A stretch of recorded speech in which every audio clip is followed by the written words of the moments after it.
بسم اللہ الرحمن الرحیم۔ اب خوب سمجھ لیں، یہ جو اللہ نے برتری اور فضیلت ثابت کی ہے، ایک ٹیکنیکل پوائنٹ، ایک ٹیکنیکل غلطی ہے جو کافر سے ہو رہی ہے۔ اسلام نے ہمیں جو حکم دیا ہے نا ترقی کا، وہ اس ترقی کا حکم دیا ہے جس سے اس ترقی کی وجہ سے اللہ کے چاہنے والوں کا دنیا پہ غلبہ ہو، اور جس کے نتیجے میں اللہ کے قانون کا غلبہ ہو۔ کیونکہ کمزور اور جو اکنامکلی کمزور ہو، ہر میدان میں کمزور ہو، نظریہ دنیا میں اس کا نہیں چلتا۔ یہ دنیا ڈنڈے کو مانتی ہے، ڈنڈے کو۔ پاورفل کو لوگ فالو کرتے ہیں، کمزوروں کو کوئی بھی فالو۔ آپ مجھے بات بتاؤ، آپ بے روزگار ہو، ایک دھیلا جیب میں نہیں ہے آپ کے، کبھی وسیم بھائی سے آپ نے قرضہ لیا ہوا ہے، کبھی سلیم بھائی سے قرضہ لیا ہوا ہے، کبھی آپ نے غفار بھائی سے قرضہ لیا ہوا ہے، ایک چائے کی پیالی آپ کے پاس اپنے پیسوں کی نہیں۔ اس کے بعد پھر آپ جاتے ہو وسیم بھائی جن کا 1 لاکھ قرضہ پی کے بیٹھے ہوئے ہو، غفار کے جن کے 2 لاکھ روپے کھا کے بیٹھے ہوئے ہو، ان کے گھر جا کے آپ کہہ رہے ہو میں نے سنا تو سینما گھر میں فلمیں دیکھنے جاتا ہے، تجھے شرم نہیں آتی ہے، برے کام کر رہا ہے تو وہ سنے گا آپ کی نصیحت، کہے گا تجھے جب بھیک مانگتے ہوئے شرم نہیں آتی، تم نے فلم دیکھنے میں شرم، اپنے خرچے پہ دیکھ رہا ہوں نا فلم، تو حج بھی اپنے خرچے پہ نہیں کر کے آیا، بھیک لے کر گیا مجھ سے، عمرہ بھی بھیک لے کے کرتا ہے۔ میں سمجھا پا رہا ہوں اپنی بات؟ جو آدمی دنیا میں کمزور ہوتا ہے نا، اس کی دنیا میں کوئی بھی بولو نہیں سنتا۔ اس لیے اصل تو آخرت ہی ہے، لیکن اس آخرت تک پہنچنے کے لیے من حیث القوم، بلکہ فرد کو بھی ترقی کرنی پڑے گی۔ تبھی میں جو نوجوان نماز روزے میں لگے ہوئے ہوں، پڑھائی میں توجہ نہیں دیتے، میں ان سے کہتا ہوں اگر تم نے نہیں پڑھے نا، جب بے روزگار ہو گئے تو نماز روزہ بھی جائے گا تم سے، یہ نہ سمجھنا کہ نماز ہی بن کے رہو گے۔ نماز بھی اپنے خرچے پہ صحیح 5 ٹائم پڑھی جاتی ہے۔ جب پیسے نہیں ہوتے انسان کی جیب میں اور بھیکاریوں کی طرح کبھی ادھر کبھی ادھر کبھی ادھر دھکے کھا رہا ہوتا ہے، تو اخلاقیات بھی جاتے ہیں، نماز بھی جاتی ہے، زکوٰۃ بھی جاتی ہے، حج بھی جاتا ہے۔ جب ہم کیوں انگلش سیکھنے کا لڑکوں کو مشورہ دیتے ہیں؟ آج انگلش ایک بین الاقوامی زبان بن چکی ہے۔ جن لوگوں کو انگلش آتی ہے نا، پاکستان میں خاص طور پر، وہ کہیں بھی کام اٹکتا نہیں ہے ان کا۔ آپ 2-4 انگلش کے الفاظ بولیں گے کہ وہ سمجھے گا پڑھا لکھا آدمی ہے ماشاءاللہ جی، کیونکہ ہمارے یہاں ہر ایک کو پڑھے لکھے لوگوں کو بھی نہیں آتی۔ آپ 4 لفظ انگلش کے بولیں، اگلا کہتا ہے بھائی شاید یہ آکسفورڈ سے پڑھ کر آیا ہوا ہے، حالانکہ آپ رکشا چلاتے ہو گے۔ آپ امریکہ میں رکشا چلا کے آؤ، آپ کی یہاں ڈاکٹر بھی عزت کریں گے، بولیں گے یار فر کیا بول رہا ہے، انگلش بول رہا ہے۔ یہ معیار غلط ہے، یہ ہونا نہیں چاہیے معیار۔ یہ کوئی زبان تو کسی کو بھی آ سکتی ہے، لیکن جب بن گیا ہے اب آپ اس سسٹم کو تو چینج نہیں کر سکتے نا۔ ہم کہتے ہیں سسٹم چینج نہیں ہو سکتا، بھائی اب آپ خود چینج ہو جاؤ۔ اب ہم دینداروں کو کہہ رہے ہیں اپنے بچوں کو انگلش سکھاؤ تاکہ احساس کمتری کا شکار بولو نہ ہو۔ پہلے ابھی بھی اردو کو بھی بڑی عزت ہے۔ میں آپ کو ایک واقعہ سناتا ہوں، سامنے رکھی ہوئی ہے نا، ایک واقعہ سناتا ہوں۔ ہمارے ایک رشتے دار آئے پنجاب سے، ان کو اردو نہیں آتی تھی، پنجابی بولتے تھے اور بڑے پڑھے لکھے تھے، یعنی اب آپ کہہ سکتے ہیں پڑھے لکھے تھے تو اردو کیوں نہیں آتی، تو ویسے کتابی اردو تو آتی تھی ان کو، بولنے کی پریکٹس نہیں تھی۔ اب جب یہاں ٹیوشن کے لیے کراچی میں آئے ہیں، کوئی ٹیوشن دے ہی نہیں رہا ان کو۔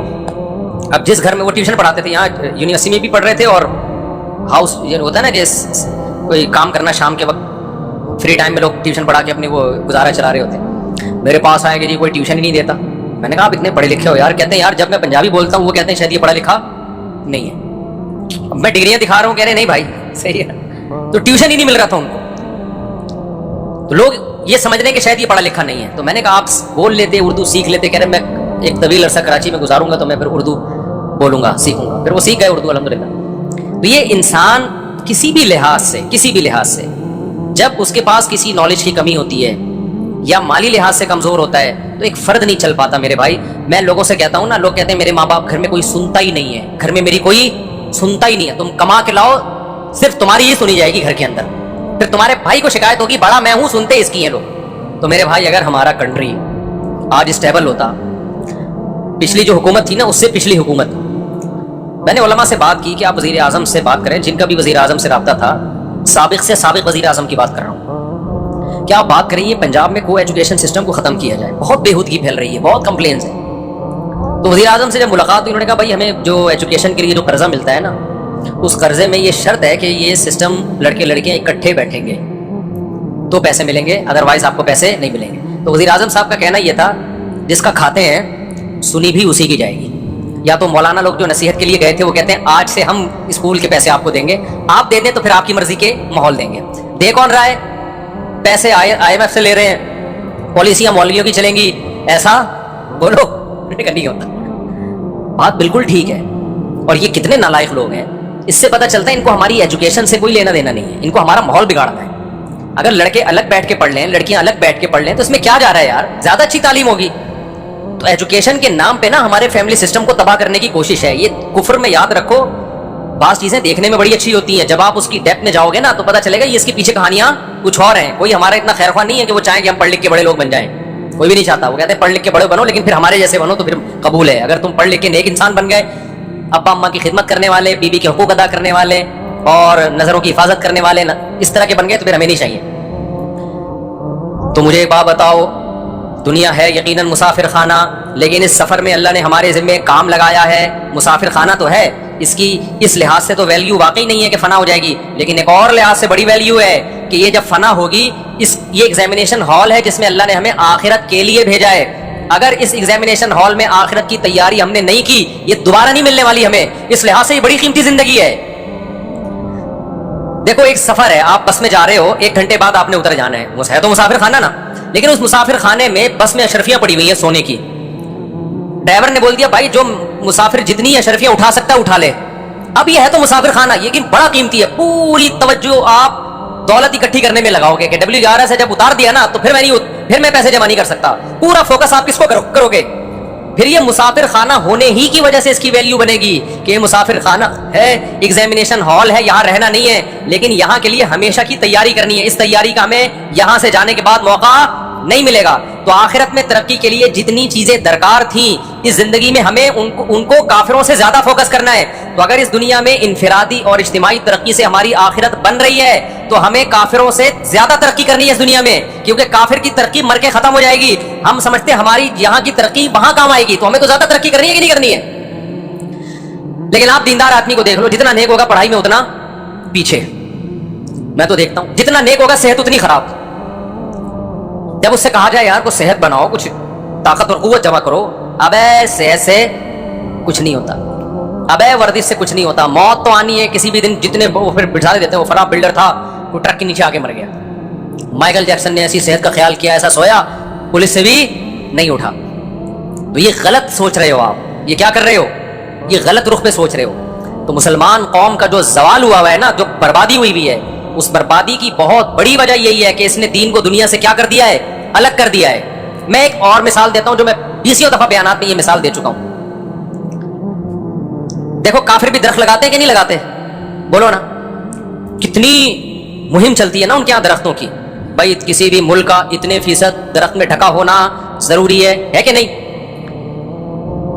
ایک صحابی درخت لگا رہے ہیں, نبی صلی اللہ علیہ وسلم ان کے پاس گئے اور فرمایا کہ تمہیں معلوم ہے کہ یہ درخت تمہاری زندگی میں پھل دے دے گا. صحابی نے کہا نہیں, 5 سال 10 سال, اگر کھجور کا درخت ہے تو کم از کم میرا خیال ہے 5-10 سال تو لگتے ہیں اس کو پھل دینے میں. تو آپ نے فرمایا موت سر پہ کھڑی ہے اور امیدیں اتنی لمبی لمبی 10 سال بعد کی سوچ رہے ہو. اس حدیث سے کیا پتہ چل رہا ہے, یہ دنیا کیا ہے, مسافر خانہ, دل لگانے کی جگہ نہیں ہے, درخت بھی لگانے کی جگہ نہیں ہے. کیوں لگا رہے ہو درخت بھائی, کل کا پتہ نہیں ہے, درخت لگا رہے ہو 10 سال بعد پھل دے گا, یہی پتہ چل رہا ہے کہ نہیں چل رہا. تو اس حدیث سے پتہ چل رہا ہے اسلام آپ کو ترقی حاصل کرنے کا حکم دے رہا ہے, ترقی سے روک رہا ہے. بول ہی نہیں رہے تو روک رہا ہے نا. اس حدیث سے تو یہ پتہ چل رہا ہے, کیا خیال ہے بھائی, تو روک رہا ہے. لیکن بخاری مسلم کی حدیث ہے, نبی صلی اللہ علیہ وسلم نے فرمایا جس نے درخت لگایا اور مر گیا, زندگی میں پھل نہیں بھی ملا اس کو, مرنے کے بعد انسان تو دور کی بات, جب تک پرندے بھی اس درخت سے فائدہ اٹھائیں گے اس کو قبر میں ثواب ملے گا. اب کافر کی موٹیویشن اور اسلام کی موٹیویشن کا فرق سمجھ میں آیا نہیں آیا؟ ابھی ایک مثال دوں گا تو سمجھ میں آئے گا کہ فلسفہ کیا ہے. ہم بھی ترقی کریں گے, گرینری کے ہم بھی قائل ہیں, گارڈن ہم بھی لگائیں گے, درخت ہم بھی لگائیں گے, کیونکہ ہمیں پتا ہے زندگی میں جتنے لگا لیے نا تو آخرت میں کام آئیں گے. لہذا ہمارے درختوں کی تعداد انگریزوں سے زیادہ ہونی چاہیے. اب آپ بتاؤ, ایک آدمی بیٹھا ہوا درخت لگا رہا ہے, انگریز جب اس کے پاس آئے گا تو پتہ ہے کیسے اپریشیٹ کرے گا. مثال کے طور پر ہم درخت نہیں لگا رہے, کیوں نہیں لگا رہے؟ ابے بھائی یہاں تو پتہ ہی نہیں ہے, کل کوئی ٹارگٹ کلنگ میں مار دے, کہیں ٹرک کے نیچے آ جائیں, کہیں کوئی کورونا چلا گیا, کہیں گٹر کے ڈھکن کھلے ہوئے ہیں. ہمارے پاس تو دنیا کے مسافر خانہ ہونے کے بہت سارے دلائل ہیں. گٹر کا ڈھکن کھلا ہوا ہے, اس میں پاؤں چلا گیا, ابے میں درخت لگاؤں, کل ملے نہ ملے. تو کافر آ کے ہمیں کیسے سمجھائے گا؟ نہیں دیکھو تم زندہ رہو گے, تم غلط مت سوچو, یہی کہے گا نا کافر.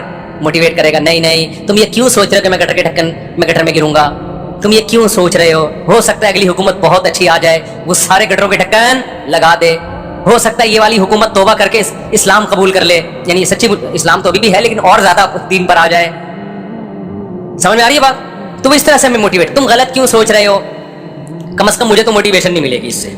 میں کہوں گا مجھے نہیں لگتا بھائی یہ حکومت جو ہے یہ توبہ کر کے 4 مہینے بھی لگا کے یہ انسان کی بچی بن جائے, کیونکہ سب کتنے سال ہو گئے اب تک نہیں بنے. تو رپورٹ تو یہی ہے کہ بظاہر کوئی امکان ہے نہیں. اللہ کرے, اللہ کے ہاں خزانوں میں کوئی کمی نہیں ہے, لیکن مجھے تو اس سے موٹیویشن نہیں ملے گی. پھر وہ کہے گا تم یہ کیوں سوچ رہے ہو, ٹرک کے نیچے آگے مر سکتے ہو, دیکھو درخت لگاؤ, تم انشاءاللہ اس کا پھل کھاؤ گے. میں بے وقوف ہوں گا تو اس کی باتوں میں آ جاؤں گا. حالانکہ پھل ہمارے یہاں تو بہت سارے امکانات ہیں نا, درخت لگا بھی لیا تو لگائے گا کوئی اور کھائے گا, یہ بھی تو خطرہ ہے. آپ کو کوئی چڑھ رہی نہ زیادہ اچھا نکلا تو کوئی سرکاری اہلکار آگے درختی قبضے میں کر لے گا وہ. تو یہ غلط موٹیویشن ہے. صحیح موٹیویشن یہ ہے کہ بھائی تم لگاؤ, مقدر میں ہوا تو کھا لینا, نہیں ہوا تو آخرت میں کیا ہے, ذخیرہ ہے. فائدہ ہی کا سودا ہے, نقصان کا سودا نہیں ہے یہ. کیونکہ ہم دنیا میں ترقی کر کس کے لیے رہے ہیں, آخرت کے لیے کر رہے ہیں, دنیا کے لیے کر ہی نہیں رہے ہیں. ہم یہاں صحت جو بناتے ہیں, تم نے کیا کرنا ہے صحت کا. ایک باڈی بلڈر تھا, ایک دن جم کھانا چھوڑ دیا اس نے, بہت پرانا واقعہ. میں نے کہا کیوں چھوڑ دیا, کہنے کیڑوں نہیں تو کھانا ہے جسم, کیڑوں نہیں تو کھانا ہے, اتنا بنا کے کرنا کیا ہے. میں نے کہا اس سے یہ تو ثابت ہوتا ہے کہ اتنا نہ بناؤ جتنا بلڈر بنا رہے ہوتے ہیں, وہ کسی کام کا نہیں ہے, وہ کیڑوں کا پیٹ بھرنے کے علاوہ کچھ بھی حاصل نہیں ہوگا. لیکن اتنا بنا لو کہ اچھی زندگی گزار سکو, بیماریوں سے آپ کی جان چھوڑ جائے. میں بھی اس کا قائل نہیں ہوں جو کٹے لاسانی کے تیار ہو رہے ہیں نا جم خانوں میں. ایک فارم ہاؤس میں جو آپ نے دیکھا ہوگا نا, قربانی کے کٹے تیار ہو رہے ہیں بقرعید کے, تو جم میں بھی بعض لوگ ایسے لگتا ہے کہ قربانی کے لیے تیار ہو رہے ہیں باقاعدہ. اتنے موٹے موٹے لمبے لمبے ہو جاتے ہیں, عجیب سے. وہ صحت نہیں ہے بھائی, صحت کی یہ ڈیفینیشن نہیں ہے کہ آپ کے اسپیڈ بریکر بنے ہوئے ہو یہاں بڑے بڑے ہوتا ہے نا بلڈر کو یوں اسپیڈ بریکر, وہ نہ خوبصورت باڈی ہے اور نہ کوئی وہ صحت کا اس سے تعلق, بلکہ مر جاتے ہیں بہت سے. نارمل رہو, بھاگو دوڑو, بس خوش و خرم رہو, یہ صحیح ہے. تو خیر, تو اللہ نے ہمیں ترقی کا حکم دیا, کس کے لیے, آخرت کے لیے. اب ایک انتہائی اہم بات, اب سوال پیدا ہوتا ہے پھر نماز چھوڑ دے کیا, زکوٰۃ دینا چھوڑ دیں, حج کرنا چھوڑ دے. نا نا نا نا, جس کے لیے آپ ترقی کر رہے ہو نا, اس سے جب تک آپ کا ریلیشن مضبوط نہیں ہوگا آپ اس کے لیے کرو گے ہی نہیں ترقی. اس میں دنیا شامل ہو جائے گی. اگر آپ کا اللہ سے تعلق کمزور ہے نا, اللہ سے تعلق کمزور ہے, تو جب انسان کے پاس ترقی ہوتی ہے, پیسہ آتا ہے, تو بجائے آخرت کا سوچنے کے وہ دنیا کا غلام بن جاتا ہے. تبھی حدیث میں آتا ہے زیادہ تر مالدار لوگ جہنم میں جائیں گے, حالانکہ ان کے پاس آخرت بنانے کے اسباب دوسروں سے زیادہ تھے. یہ ایسے جس کے پاس ڈاکٹر زیادہ ہے, زیادہ وہ بیمار ہوں. وجہ کیا ہے, ڈاکٹر ہونے کی وجہ سے بدپریزی زیادہ کر رہا ہوتا ہے کہ دوا کھا لوں گا میں. آج بہت سے لوگ بدپریزی کرتے ہیں نا کہ یار کارمینا ہے یا فلاں دوا ہے تو ہم بدپریزی کر لیتے ہیں, یہ کھا لیں گے. تو جس کے پاس کھانے کا آپشن نہیں ہوتا بدپریزی نہیں کرتا وہ. تو حدیث میں آتا مالدار لوگ جہنم میں زیادہ جائیں گے. کیوں جائیں گے جہنم میں زیادہ؟ وجہ اس کی یہی ہے کہ جب پیسہ آتا ہے, نالج آتی ہے. پچھلی قومیں جو تباہ و برباد ہوئی ہیں سائنسی علوم کی بیس پہ ہوئی ہیں, قرآن کہتا ہے وَفَرِحُوا بِمَا عِندَهُم مِّنَ الْعِلْمِ, اللہ نے ان کو جو دنیا کا علم دیا تھا نا, اس علم کی بیس پہ انہوں نے تکبر کرنا شروع کر دیا اور پیغمبروں کا مذاق اڑانا شروع کر دیا کہ ہمارے پاس تو نالج ہے, ہم پہاڑوں کو تراش کے بنگلے بنا سکتے ہیں, ہم یہ کر سکتے ہیں, یہ کر سکتے ہیں, یہ کر سکتے ہیں. پیغمبر تو یہ سب کچھ نہیں کر سکتے. تو اس علم کی وجہ سے تکبر میں گئے. جو علم ان کو اللہ کے قریب کرتا, اسی علم نے ان کو اللہ سے دور کر دیا. وجہ کیا تھی, نماز نہیں پڑھتے تھے, حج نہیں کرتے تھے, اللہ نہیں کرتے تھے, اللہ کا ذکر نہیں کرتے تھے. تو جب انسان کے پاس نالج ہو, علم ہو, عبادت نہ ہو, اللہ کرنے کا جذبہ نہ ہو, نماز نہ پڑھتا ہو, اللہ کا نام نہ لیتا ہو, تو پھر تو میرے بھائی وہ بم بن جاتا ہے, وہ تو شیطان سے بھی آگے نکل جاتا ہے. سمجھتے ہو کہ نہیں سمجھتے؟ تو عبادت کی ہمارے حضرت تو یہاں تک فرمایا کرتے تھے کہ جن کے پاس دین کا علم بھی ہے نا, ان کو بھی عبادت عام لوگوں سے زیادہ کرنی چاہیے. جہاں علم آتا ہے, چاہے دین ہو یا دنیا, اگر اللہ سے تعلق مضبوط نہیں ہوگا تو یہ علم تباہی بربادی کی طرف